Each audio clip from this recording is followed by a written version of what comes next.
the handful of you who are joining us for the first time, this hour after Yoga Nidra and the auricular acupuncture, I want to welcome people in to sit together and start cultivating a conscious community of people who are out there, and I think we really are. I literally keep saying I feel like I'm gathering the superheroes. And every time I sit down, we've had classes with 12 people and 2 people. It has not mattered. They're the superheroes of these communities. And I came back to West Virginia, where I was born and raised, and I left because I craved a level of mentorship and camaraderie that I had not found here. That was a long time ago, and coming back here now, it's here. I mean, it's amazing. However, I also still, I came from a place where I had communities of hundreds, if not thousands of people that gathered together for practices on a regular basis. And I'm so blessed that I have had for well over a decade and really over 20 years those kind of teachers and community. And certainly with my guru, and getting to live for 10 years in an ashram that was 45 years of people cultivating consciousness together with amazing teachers. And I got to step into that.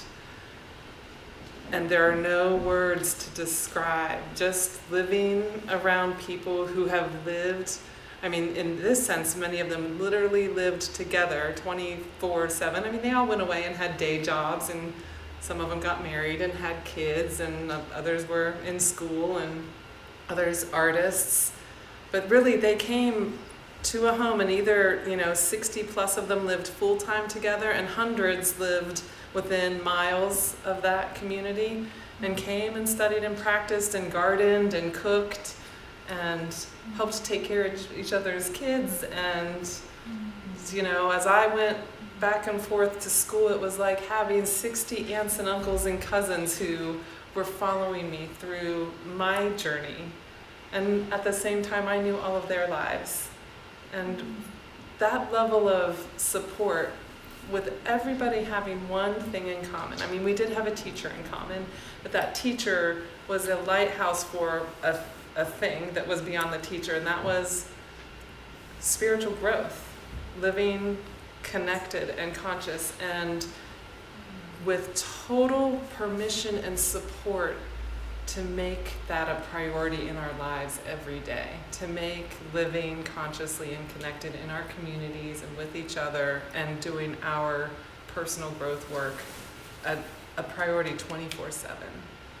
And getting to live in a community like that is almost not even possible anymore in our cultures. It barely exists. And the handful that have existed, that have lasted for decades, are, we can count them on 1 or 2 hands in this country and in the West. And so I just feel so blessed that I had that, and I still have that.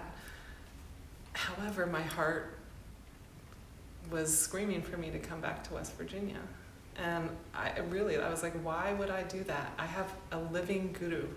I have a teacher who has held a space for me, and other teachers all around him that are the best doctors and the best yoga teachers and homeopaths, and this exquisite community. And my heart was saying to come home, to come back to my roots. And when I felt called to come back here for numerous reasons, I started realizing, and I'd been here for 1.5 years when I went, I want to find the lighthouses here, and I want to be a lighthouse. I want us to have that here in as much a way as possible, and I feel I feel very humbled about whatever my role is in that, other than the amazing people that showed up at my door in that first 1.5 years. And I went, I'm preaching to the preachers. I'm finding the lighthouses, and I mean, they're finding me, whatever. And what can we do together if I'm willing to make a commitment to my students here, to my practice here, at the level that my teachers made? And I don't, have any idea how that's gonna go. But I want to think that the baby in her belly is going to benefit from all of us coming together to practice. And however we can weave something that's going to last in our individual lives and collectively here. I mean, this is where I was born and raised, and the reasons I left are directly attached to the reasons I'm coming back. It's like this full circle, beautiful thing, and that I get to sit with people who have dedicated so much of your lives to staying here. And that maybe I went back and got some things that I can bring back here and share, is why we're doing this. I've spent well over 20 years, and 10 years really, even the time I was in Chinese medical school was a drop in the bucket compared to my time with my yoga practices and my yoga teachers and my studies in Sanskrit and Ayurvedic medicine. But I have a doctoral degree in Chinese medicine, so that sounds like the bigger deal. And I get to spend my life now figuring out how to weave these worlds, which I always say the only difference between, I shouldn't say only difference, but Chinese medicine and Indian practices, there's just a big mountain range in between them. They're right here, and there's this giant mountain range, and the sources of all the magic of thousands of years of practices and foods and herbs all trickled down one side of that mountain or the other and landed in China and India. You know, and I kind of just feel like my practices are doing that too. My practices are like in those two realms and up in the mountains and meeting each other on trails, and I'm figuring out how to weave them together and honor the lineages and my teachers in these very specific lineages. But when I follow them, their roots come from the magic lotus flowers growing in those mountains, you know, and that's what our Sangha, if you all keep wanting to join me, is going to be about, is sharing my journey with those teachers and those lineages and how I've witnessed them through my studies and my practices with these amazing beings blossom into lives full of unimaginable possibilities.